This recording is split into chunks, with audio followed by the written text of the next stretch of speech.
Today's call is strictly an open Q&A. You guys are gonna be able to ask me questions. I do not have anything prepared. I'm literally just gonna go off of questions you guys are popping in the chat. Basically, put your questions in the chat, and then as they come up, I'll have you come on and ask the question kind of live and in person. But go ahead and put your questions in the chat for now. Again, a reminder, please keep yourself muted. I'm seeing people right now that are not muted. Make sure you are muted.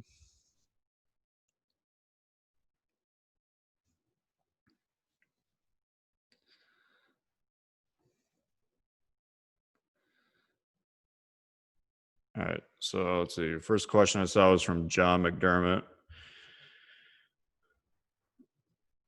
John, you want to hop on and ask your question out loud?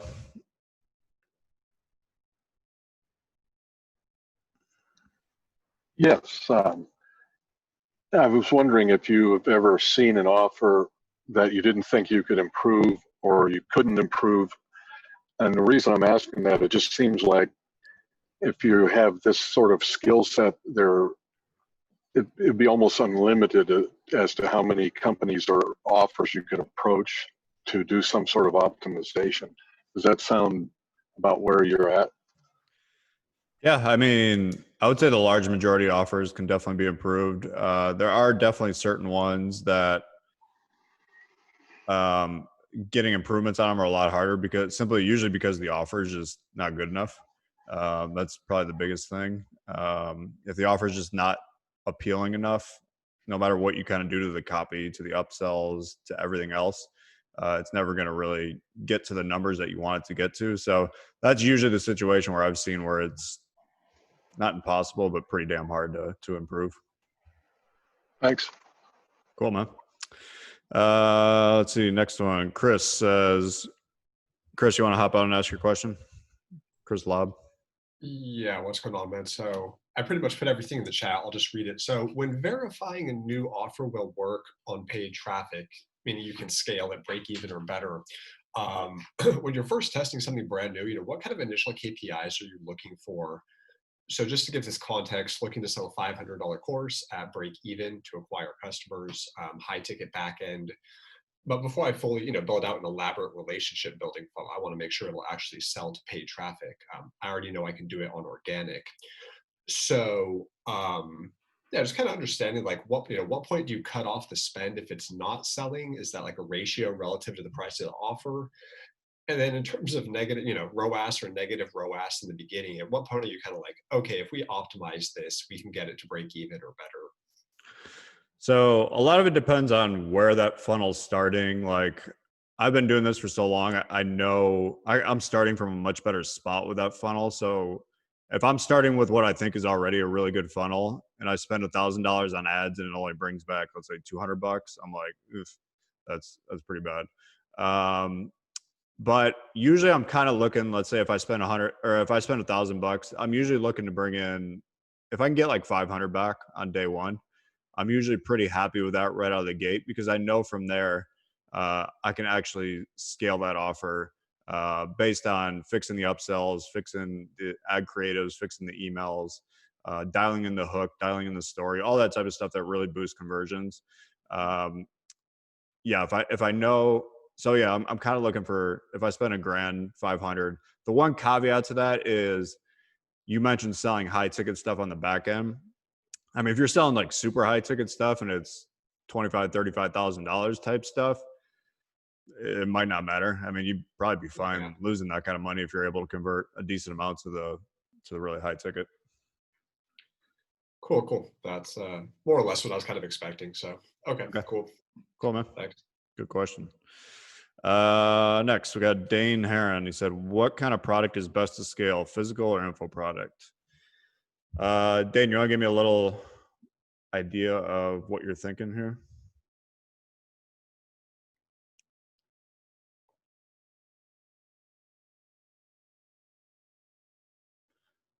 Dane going once. I'll just answer it anyways. The one advantage physical products have is there's usually a lot you can get a higher average order value, which is really nice. So like the health niche is probably the best example of this. You've seen so much stuff move over to supplements in the last few years, mostly because when you're running supplement offers, you're getting a $200 to $300 average order value. Compare that to info products, you might be getting 60, 80, $100, something like that.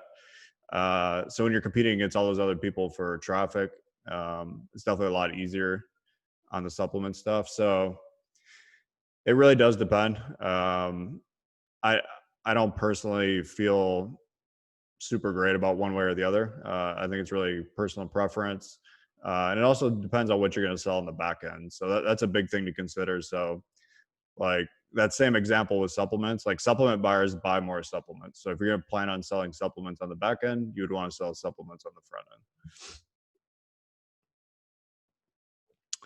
Justin Lucas, you want to hop on and ask your question?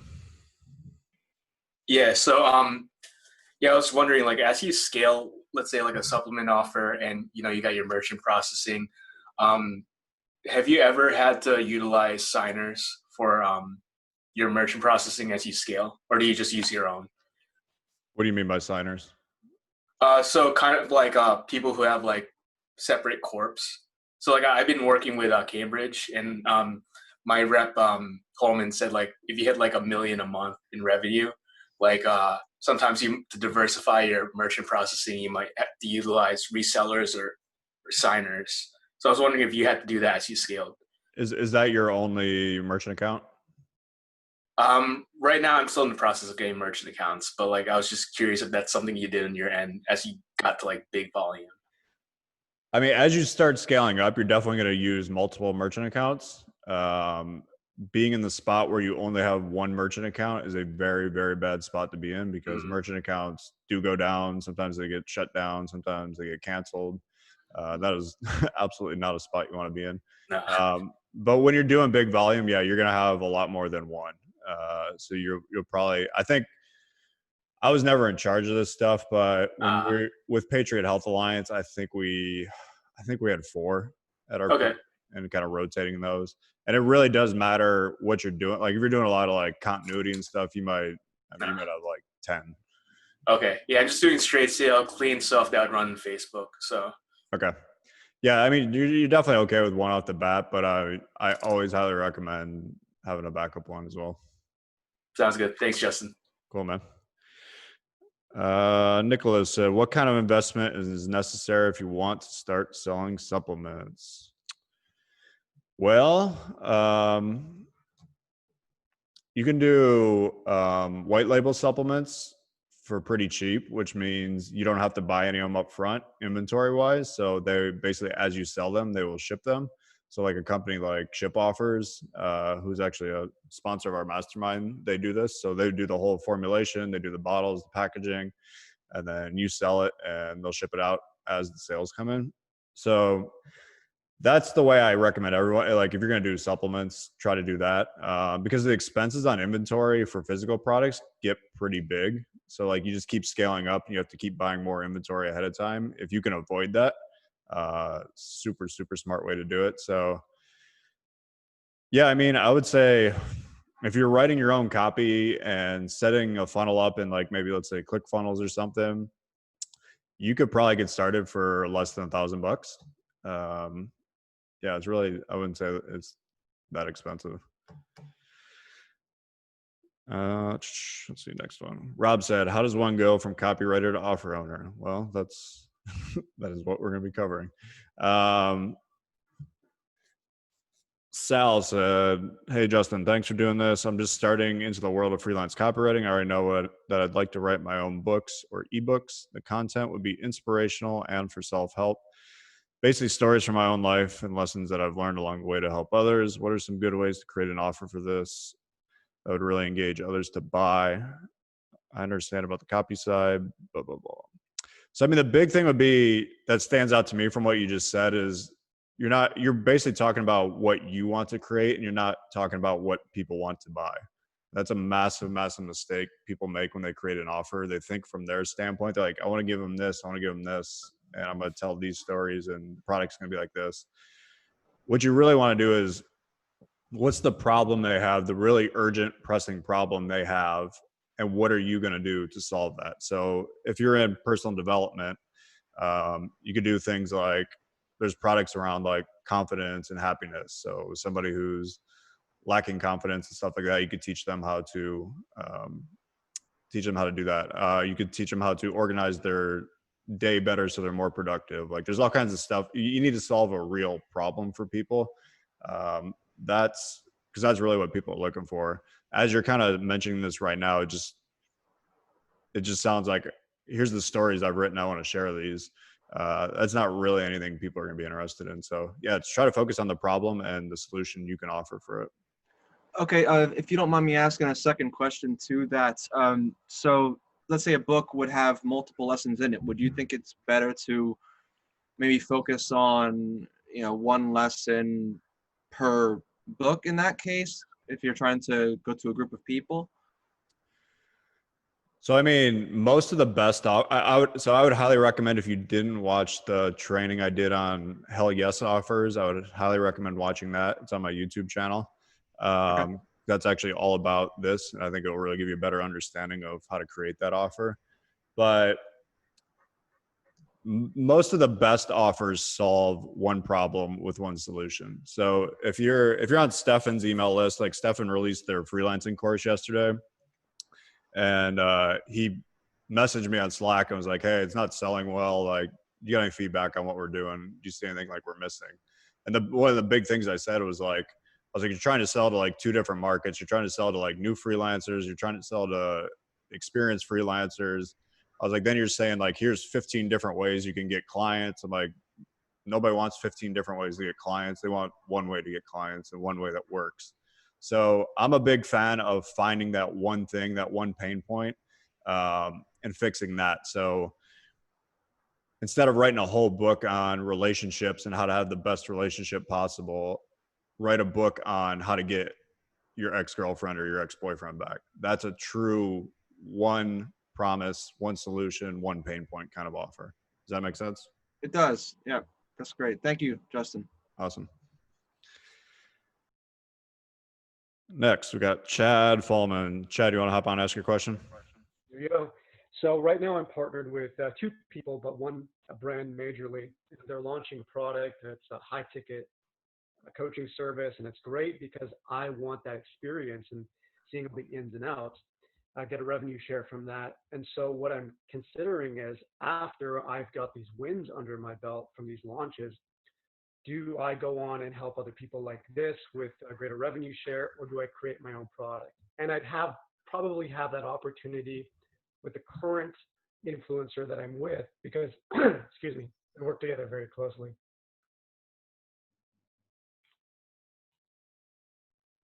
You cut off there, Chad. What part did it cut off at? So you're basically working with an influencer. You're doing it, writing his copy right now, and you're thinking about going out and creating your own products. Is that right? Yeah, that's correct. So what I'm thinking is, after I get those wins under my belt, do I create my own offer, or do I just continue working with other influencers, other brands, and ideally create these revenue streams? Is there an opportunity for you to work with the current influencer that you're working with on a more like partnership basis? Yeah, yes, there is. We were working together very closely, and what I was thinking was, and they're open to this, launching my own product with having them as the spokesperson. Yep. Yeah, I mean, personally, if you can partner with someone who already has like infrastructure and knows how to do stuff, I'm always a fan of doing that. That's how I did the Patriot Health Alliance company that we scaled to 23 million in sales. Basically, Alan Baylor and his wife were my partners. They had a lot of experience scaling their survival company. I went to them and I was like, I'm going to be the marketing copy person. You guys handle traffic and let me turn my Slack off real quick. You guys handle traffic and you handle the infrastructure and operations and hiring and all that type of stuff. And it worked out great. So yeah, if you can find someone who fits your strengths and weaknesses kind of fit together, I'm a huge fan of that, instead of trying to go at it on your own, especially if you've worked together already and it's worked well. That's excellent. Thank you. Cool, man. Next one. I don't know how to pronounce your name. Omezicom. Is that it? How do you find a hungry market profitable niche? Hello. Hello. Yeah, so that's the question essentially, and yes, you pronounced my name right. Awesome. Okay. So finding a hungry market profitable niche, I would highly suggest you go watch the same training I just recommended, the Hell Yes offer. It's on my YouTube channel. I talk about finding a niche and finding a hungry, profitable niche. I'll kind of recap a little bit of it. The big ones never go away. The big ones are like health, wealth, and relationships. And then there's millions and millions of sub niches within those. So like within health, you got weight loss, and you got individual diseases like diabetes and let's say nerve pain and joint pain and all that. And then you have diet specific stuff. You got keto stuff. Then you have, there's just millions. And then you have even smaller niches where it's like women's weight loss over 40. So there's millions and millions of little sub niches. I highly recommend finding a niche that is profitable, which is usually one of those three, and that you actually really enjoy writing for and working in. That's kind of the big thing. Yeah, that makes sense. Do you mind if I ask a follow-up question real quick? Sure, if it's quick. All right. Basically, you mentioned ship offers, like a company called Ship Offers, and I was just looking at the catalog they have. How do you work with them to make like your own supplement different, besides just like slapping on like a logo and stuff on it? So you can do that, but I highly recommend right out of the gate, if you were going to do a supplement, to just white label one. Try to find something that's a little different. Don't do like turmeric, which is super broad and everybody's seen like 900 turmeric offers. But yeah, you could definitely do like, I don't know, if you did like a thyroid supplement or whatever. Starting with that, the white label though, it's a lot easier. Because actually creating your own one it takes a lot of time, and there's just a lot of headaches that go into it. So I would highly recommend just getting it working, and then you can always change the formula if you want. All right, thank you. Yep. So Chris writes, best way to launch a new offer with no list: optimize and improve on Facebook, then approach affiliates. Definitely. My first suggestion would be, if you is kind of going with the minimum viable funnel to see if it works. So that's get either a good ad or an email, a sales page, a checkout page, and the first upsell. If you have friends that have lists, most of them are usually eager to test new offers before everyone else, so it's not like saturated and been seen a million times. So you can kind of call in favors for that and just get some people to test it and see if there's any traction there. The other way is kind of testing on Facebook, which I think is probably the other easiest way to do it. Yeah, so those are probably the two I would start with. Nicholas said, if I'm able to find a supplier for a physical product, what are a few pitfalls that I should avoid when creating a contractual agreement with them? Honestly, I do not know. That's not an area I have a whole lot of experience in. I don't know. Find a good contract lawyer. I'll tell you that. It's a lot different from a regular lawyer. Find someone who's actually really good at contract type stuff.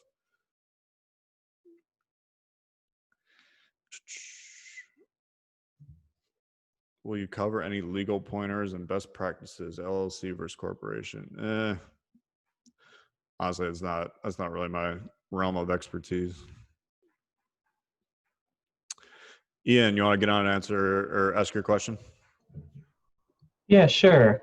I've been following you for a while, and I know that a lot of your expertise is scaling an offer on cold traffic. So I've consumed a lot of that content, but the thing that trips me up is what's the offer going to be, especially when I don't have specific experience necessarily in like the health, wealth, and relationship spaces.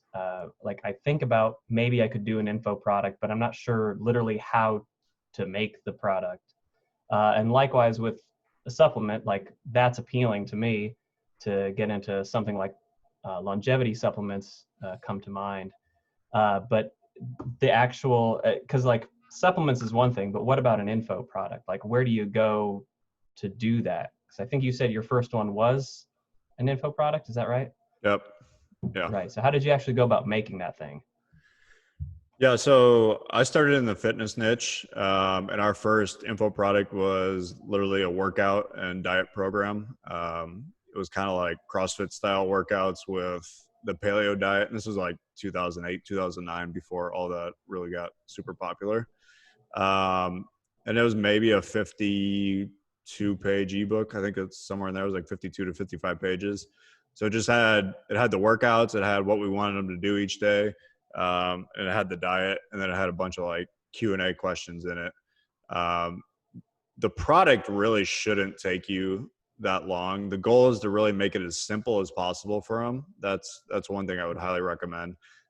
Most people try to put all their knowledge that they could possibly have in there.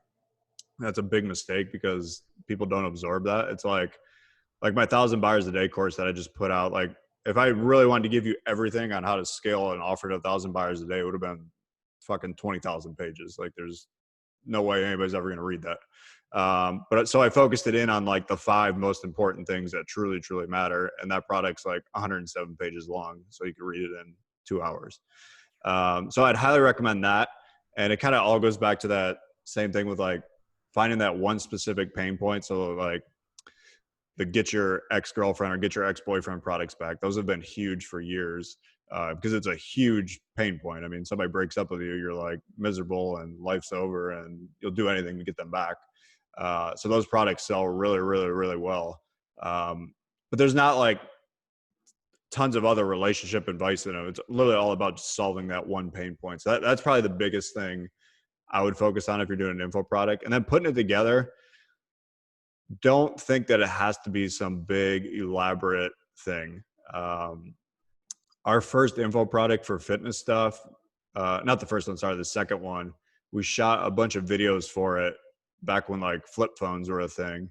We shot it on flip phones and put it up on our site. And then we're like, all right, when we start getting buyers, like we'll come back and shoot this like with the real cameras and mics and everything. Nobody complained once about the shitty flip phone videos. A lot of that stuff, just kind of like the quality of it really doesn't matter anywhere near as much as you think it does. So yeah, so I mean, your course or your product could be an audio you record, it could be videos, it could be an ebook, whatever you really want, whatever you feel most comfortable with. If you're going to do digital, my big thing, like I said, is just going back to solving that pain point for them and just getting it done and keeping it as simple as possible. Yeah. So just if I can put it in another way and see if this is accurate, is the kind of the way I see it is I soak up all this information from the books that I've read and the knowledge that I've accumulated. And the value that you add in some sense is distilling all of those things down into one capsule, one form that basically takes away all the chaff, takes away all the fluff, so that the answer is just right there in front of them, step by step, and that just like an ebook and maybe like some worksheets qualifies as a sellable digital product. Is that about right? Yeah, definitely. The big thing I would add to that is you need to make sure yours is unique. So there has to be some twist in the mechanism. Sure. Like Jordan Hall's example of his relationship product in the women's niche is really good. Like, there's tons and tons of products in the women's niche about how to make your man fall in love or how to make him deeper connected with you. And his is like something like, I think it's called the respect principle. It's like, and the idea behind it is like guys can't differentiate between respect and love, which is like apparently like this study that was like done. I can't remember, but that's like the whole big idea between it. And so it's like all these ways to show respect to your man or to the guy you're dating to make him fall in love with you. So that's like the little hook on it. That's, makes it work. That makes it different. It seems to me that's not that different from a lot of even, well, copywriting courses or entrepreneurial books out there. A lot of times they're saying the same thing as has been said a dozen times before, but in a new and different way. Yeah, definitely. Cool. Yeah, you just got to have a little different mechanism so that people don't say, oh, I've seen this before. Right. Perfect. Hey, thanks, man. Cool, man. Glad that was helpful. Elizabeth B, you said Similar question. How can we determine if a particular niche has the potential for 1,000 buyers a day? Most of the stuff I've seen that does 1,000 buyers a day are in pretty big, broad, wide swath categories. So health, financial, dating and relationships, credit stuff, like fixing your credit, survival. There's probably some others, but I would say language learning. Yeah. I mean, you're not gonna do 1,000 buyers a day in like some super, like if you're teaching people how to like crochet or something, there's probably not enough people out there to be doing 1,000 buyers a day in the crocheting market. But I wouldn't let that guide your decision. You really want to be in a niche that you're actually into. It's a really bad spot to be in a niche where you have a successful business that you realize like a year down the road that you don't give a shit at all about the stuff you're teaching people. So I'd highly recommend finding a niche that's profitable and also a niche that you actually enjoy talking about and writing about and stuff like that.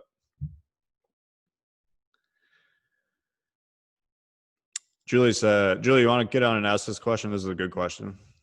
Yeah, absolutely. I get a lot of my ideas for offers from going to forums where people have a problem and just reading through the whole thing and kind of coming to the realization that there's nothing out there that's answering or helping them solve their pain point. So I'm wondering, when I come across these ideas and I don't find that there's any product out there, like one recently, I was coming across the issue of children who very much prefer their fathers over their mothers and the pain that the moms are in. So something like that, I'm like, yeah, that's a great product, but I don't know if that's, I don't know, like a wide enough swath, or how can I sort of judge whether that is maybe something that's worth building an offer for? Yeah, that's a really good question. I mean, in general, I usually say if there's no other offers around that specific pain point, I would probably avoid it, because there's usually a reason there's no other offers, because it's not really a big enough thing. The one you just said is a very, very niche example, and I personally don't think it's probably big enough to really generate a bunch of buyers and sustain a full business off of it. Yeah. But definitely you could widen it up a little further. Like obviously parenting stuff is huge.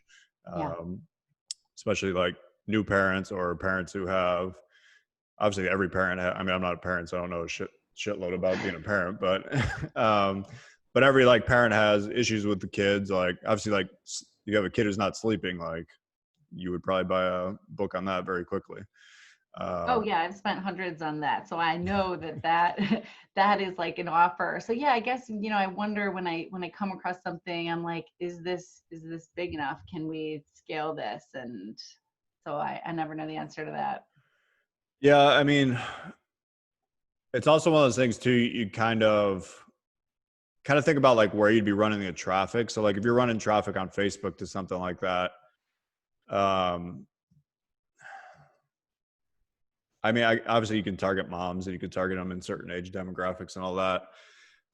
I don't know. It might work. It could be one of those offers that you do 20 sales a day. Yeah. But A starter offer.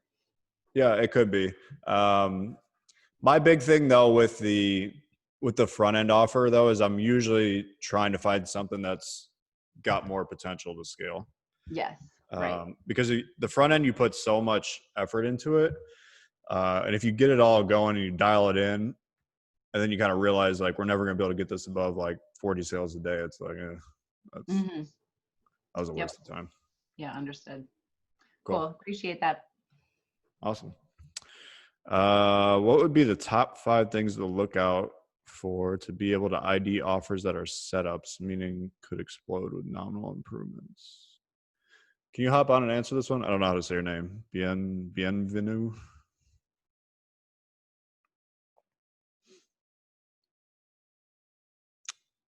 Going once. No.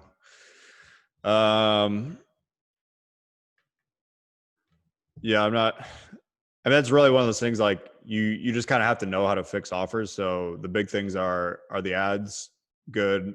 Is the lead good?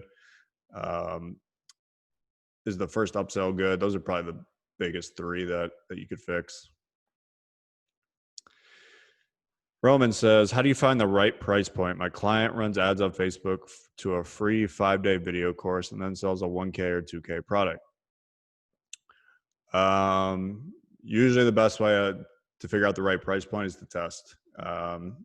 You can usually start by looking at what everybody else in your niche is doing. So that's a great way to start. If everybody's selling ebooks for $39 or $49, just start there and then test from there.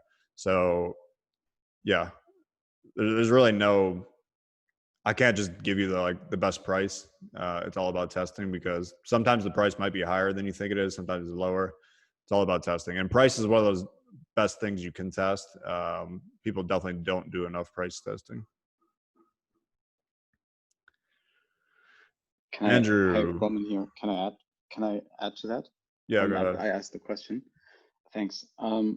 So what we're doing is we have this 5-day video course, and then we sell either an info product for 1K or info plus coaching for 2K, and it's in a women's dating niche. And it's either about getting the axe back or fear of commitment and things like that. And we've been very successful with it. We get thousands of leads in, but we only get a couple sales here and there. But the leads that we get in, they buy other stuff on the back end. And so it's been a success for us, but we don't know how to improve the funnel. There's no data. We don't get buyers' data on the funnel. Do you know what I mean? Because only a handful of people buy, because it's such a high ticket product. So would it make sense to do an ebook for $37 and then get more data in so we can improve the funnel, be more competitive?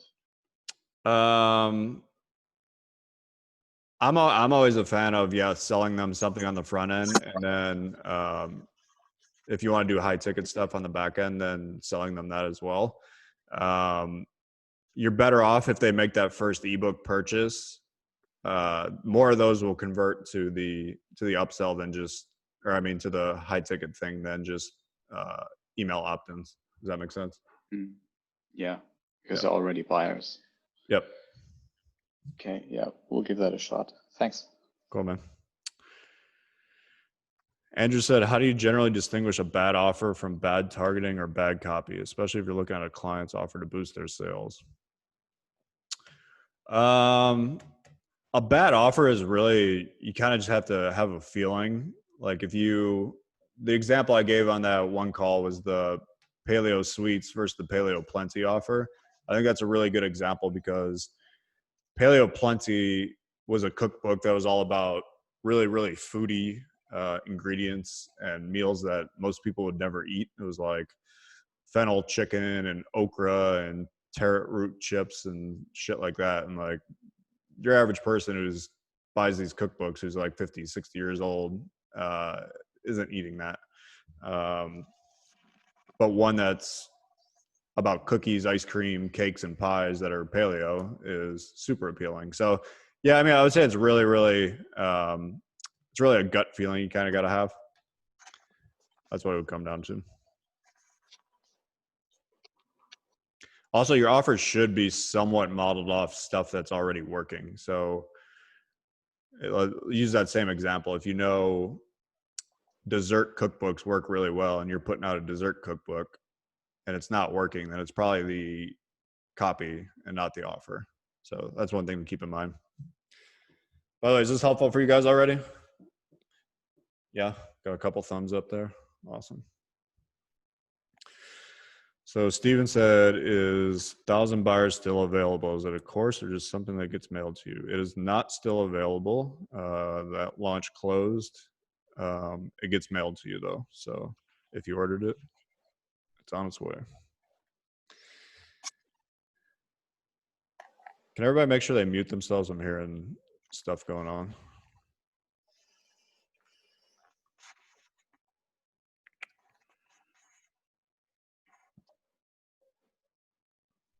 All right, now I gotta go through and find who's making noise.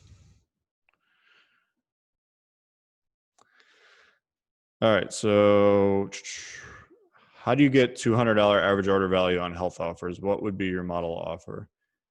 Usually to get that high would be a supplement. So you would sell them on the front end on like 1 bottle, 3 bottles, 6 bottles of a supplement.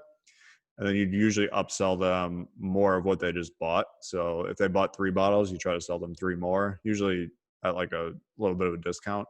If they bought 6, you try to sell them 6 more, again, usually at a discount. So to get a $200, $300 average order value on a health offer, that's usually what you do. If you're doing an info product, you're probably not going to get anywhere near that high. So I don't think that's really realistic.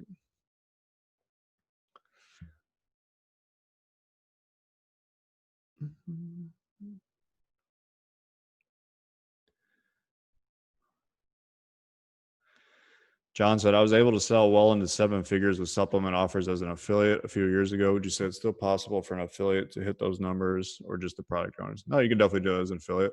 There's lots of affiliates doing that. It's definitely a lot harder. I mean, it depends what you mean as an affiliate. Like, you mean having your own email list and promoting offers, or like doing cold traffic?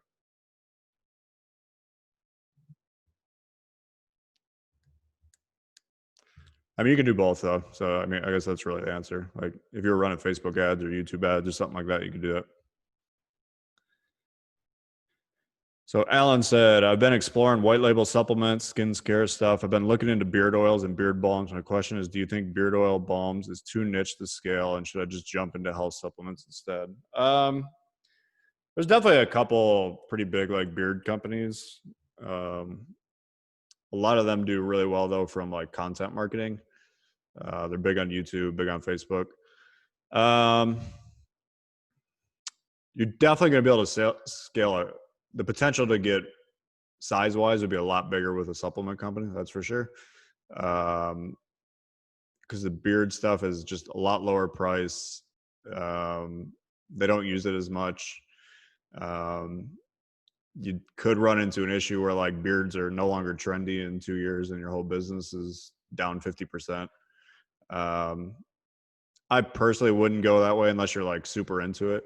And if you have some type of really unique thing that can differentiate it, because that's a hard market to differentiate, because everything out there is like the same and you're competing against 50 different beard oils and whatever on Amazon that are pretty much all the same as yours. Leon said, how can I get success stories, testimonials for a supplement offer, and best way to use those success stories to create the discovery story in the copy? The best way we always did it was the people who bought it, we would send out emails asking them for their success stories. But we'd also share our success stories with the list. And then people would usually reply with like, oh, here's what happened to me. Like I started taking it and this happened. One thing to note on that, when you get a good one, you need to go like all in on getting more details on it. Because if you get a really, really good story, that thing can like work for years and years and years as an email. It can work for the beginning of your VSL. It can work for ads. Yeah, one of our best ones with like Patriot Health Alliance, this woman who was like, she was in her 80s and gave her husband our Patriot Power Greens product, and he was like doing really, really bad. He was like a World War II vet who was like basically confined to his lazy boy chair in the veterans home and couldn't really move around. And she started giving him Patriot Power Greens, and he was like, I think it was like 2 weeks later, he was like up and moving around for like the first time in months. And she was like so thrilled, couldn't believe it. He ended up living like another like 6 months, which she thought he only had like a month left to live. So she was super happy about the results of it. And we just emailed her, and we actually got on a phone call with her and got more of the conversation, or got more of the story. And then we sent her a bunch of free products for kind of like helping us out. And we asked her if we could use this story to kind of help inspire other people. And she was down. So yeah, if you get really good stories, go all in on those. Sean said, do you offer any type of consulting in fitness market? I'm not sure what you're asking there, Sean. You want to hop on if you're there?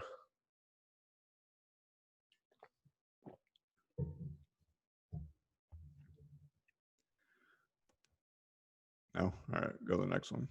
Kevin said, no one knows who I am. Will my online course sell to cold traffic? Body, mind, niche, high ticket coaching on the back end. Yeah, if you write a really good VSL, it really doesn't matter who you are. Obviously, if you have name recognition or you're a celebrity or something, it will convert better. But if you look in like the health niche, like V-Shred. Nobody knew who Vince was from V-Shred when they started. Nobody knew who Dr. Gundry was when they started. Pretty much all the big direct response offers work with doctors and personal trainers and nutritionists and stuff like that nobody knows who the hell they are. So yeah, I would not worry about that. How can we differentiate, find new problems? I mean, differentiation is really about the mechanism, like we talked about. I'd highly recommend that question could best be solved, like I said, by go watch the Hell Yes offer training. It's on my YouTube channel. That'll give you more insight into that than anything I could tell you right here.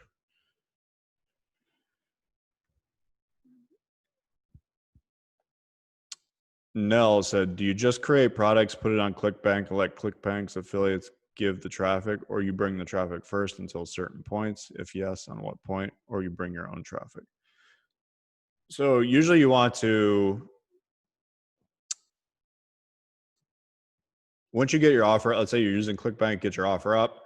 Usually you want to run your own traffic first, whether that's through an affiliate running it for you, or maybe you run it on Facebook or wherever. Yeah, I usually would do that. You kind of want to have some numbers as to how the offer is doing before you try to get other affiliates to promote it. I would highly recommend that. Bailey said, is there a huge difference between B2C versus B2B offers and direct response? I mean, the B2C market's way bigger. That's definitely a major difference. And then B2B obviously can do a lot higher ticket stuff. So, I mean, other than that, not really. They both work.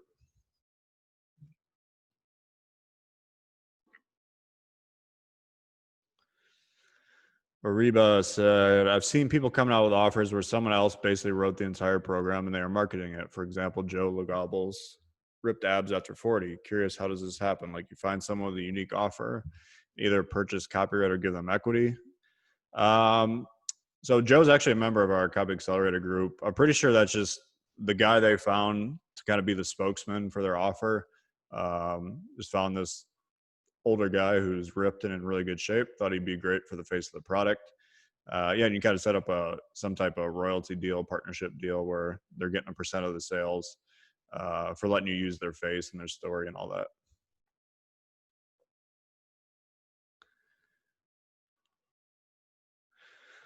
Al said, in your experience, how many times do you end up changing your funnel, campaigns, upsells, downsells before you get the mix of offer, copy, upsells, and cold marketing? Good question. I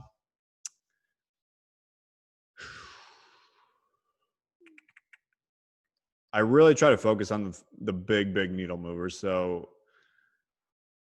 if I'm starting with an email to a sales page, I'll test like 4 different emails first.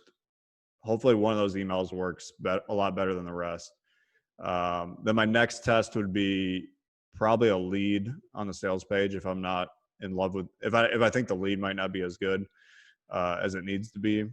And then the first upsell is probably the next test. So those are usually the 3 big ones that I would test right out of the gate. Most offers do not work right out of the gate, especially on cold traffic. If you put something right out of the gate and it works on cold traffic, you really just hit a grand slam. So be proud of yourself. But yeah, most of them do not. Most really good offers are shaped, I guess you would say. So they start at, you spend $1,000, you bring back $500, and you shape it to get to the point where you're spending $1,000 and bringing back $1,000. So yeah, that's kind of what I would do. Laura said, any affiliate marketplaces you'd recommend for health? ClickBank being the obvious one. Yeah, ClickBank's probably the biggest one. There's a really good Facebook group called Direct Response Marketing Partners that Dee Braun runs. So there's a lot of people in there always looking for offers to run. I'd say probably a good 40% of the group is health people, so probably even more than that. So it's called Direct Response Marketing Partners, so you can check that out.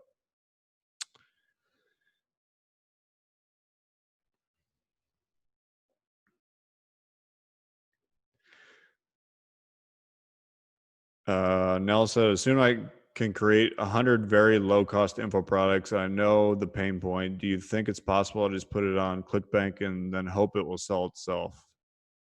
No, it's a very bad strategy. If you don't know how to drive your own traffic, you're not going to get very far. So you could start with affiliates, but at some point you have to learn how to do your own traffic. Otherwise, you can't really get any scale, and you can't really build a big company. Jamie said, do you always try to sell to cold traffic, or do you sometimes offer some kind of lead magnet to get people on your list and then sell to instead? It really depends what niche you're talking about. If you're doing like a bigger wide swath niche like health, relationships, financial, I'm always about just going for the sale on cold traffic in those niches. Like my current stuff, I do some lead gen for my email list because my email list is like 2,000 people. And if I can get a really good kind of like 7-8 figure business owner on my list, that's worth a lot of money to me. So yeah, I think it really depends what kind of niche you're in.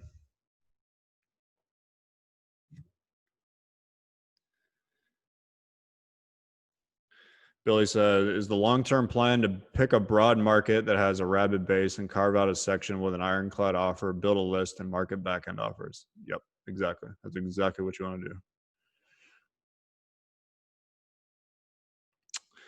What research do you do before deciding on your next 1,000 buyers a day niche? Like I said, the big niches that you can really scale offers in haven't changed. So, I mean, I personally know them really well, but you can do a lot of research into forums. You can talk to customers. You could lurk in Facebook groups and kind of see what people are talking about in there. You definitely should have a very good understanding of what offers are working in that niche. That's something a lot of people get wrong. They create an offer and then yet they don't know at all what's actually working in that niche already. So you should have a very good idea of like 4 or 5 offers that are crushing in that niche and exactly what are they selling, what's the mechanism, what's the story they're using to sell it, how's their funnel set up, all of that. Chad said, how time consuming is creating, launching, scaling an offer? It depends on how extravagant you want to make it. You could obviously get stuff done in like a month if you just kind of crushed it.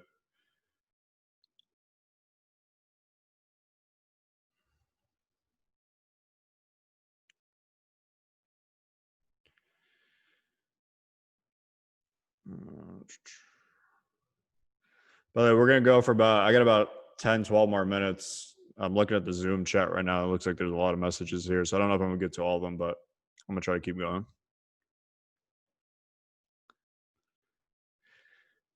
Question for price points on info product. I've noticed ClickBank style, which is very low, below $50, or coaching style, which is 500 to 2K. What do you recommend?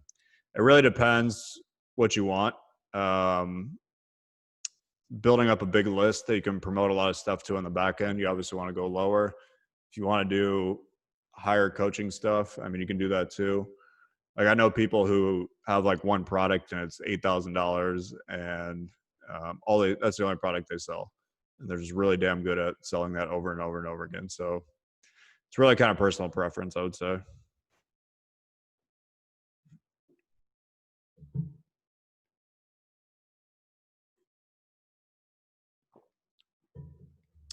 How do you drive traffic to a health offer that can't run on Facebook because of compliance? Definitely with affiliates, and then cold email is a way. YouTube's also a lot more lax than Facebook, so a lot of people run YouTube ads as well.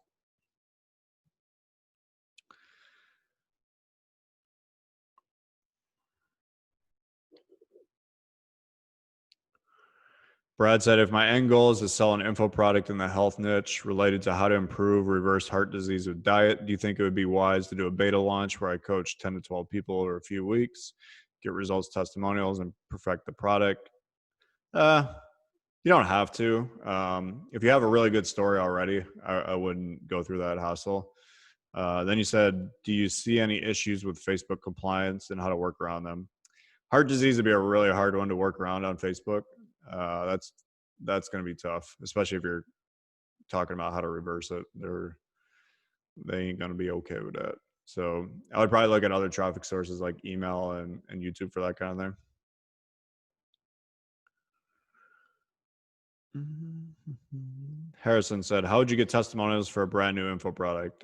You can give it out to people and get testimonials. Honestly, you don't really need testimonials to start. There's plenty of successful offers that don't have testimonials, so it's not a huge deal.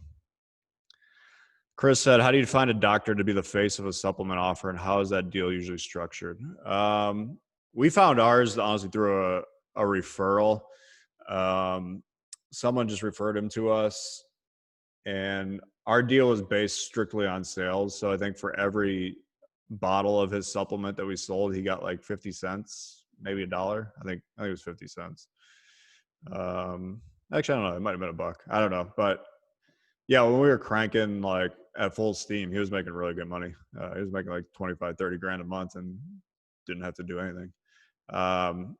So yeah, you can kind of do that. Stefan does pretty similar ones, but Stefan has caps on his where I think the most they can make is like 10 grand a month. Most doctors though are super happy with that. Like if they don't have to do a whole lot and you're sending them checks every month, they'll be very happy with that. Do you think asking cross promotions with other product owner, let's say ClickBank, is normal practice? Yeah, I mean, you got to find someone that it's actually a good fit for. You're going to need to do some networking. I'd highly recommend going to events and meeting people and not just randomly emailing people saying to promote your offer. I'd also highly recommend getting your offer ready and knowing that it's a good offer before you start emailing people. Chris said, what tech do you recommend to launch a supplement offer? ClickBank, ClickFunnels, merchants, all that stuff. I think ClickBank's good. I think ClickFunnels is the thing about ClickFunnels works great kind of in the beginning. Once you start really scaling, you probably want to get off ClickFunnels because it doesn't load very quick. It's not like if you're doing like 100 sales a day, you should be on like your own kind of hard coded page.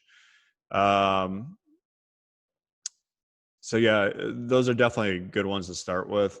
ClickBank, it does make it really easy to start. The only issue with ClickBank, they're kind of strict on compliance stuff that you wouldn't have with your own stuff. Merchant account, definitely with supplements, you're going to have to get your own merchant account. The guys at Cambridge, I really like them. Travis, I think his name's Travis Gomez. I like those guys. Yeah, you can't use Stripe and stuff like that with supplement offers. So yeah, I would recommend just kind of starting there. You could do ClickFunnels, ClickBank, merchant account from them. The merchant account does take a while to get set up, so I would get started on that earlier. Dane said, recommended places to buy email drops. Yeah, there's a couple good places. One is called Email Abilities. Actually, I would just recommend Email Abilities. The guy I know is Scott. So if you emailed Scott at Email Abilities, let's see if I can post it in the chat.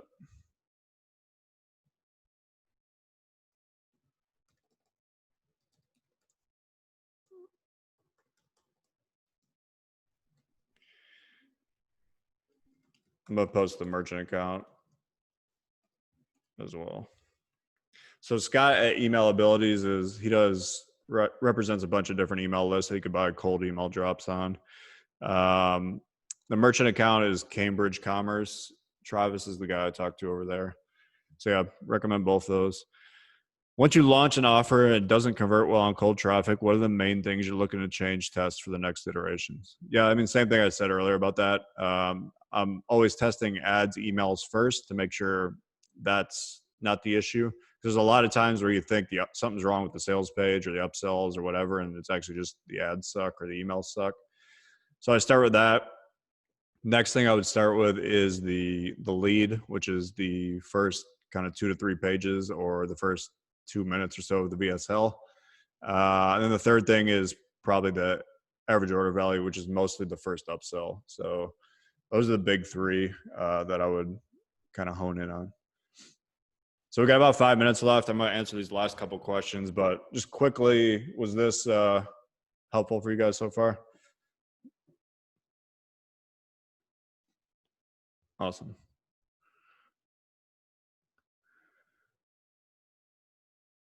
Ian said, where do you shop for someone to hard code your site once you're up? You can get people on Upwork and stuff like that. Yeah, it's pretty easy to find. Or if you're in any like internet marketing Facebook groups, like there's always people in there who will do it.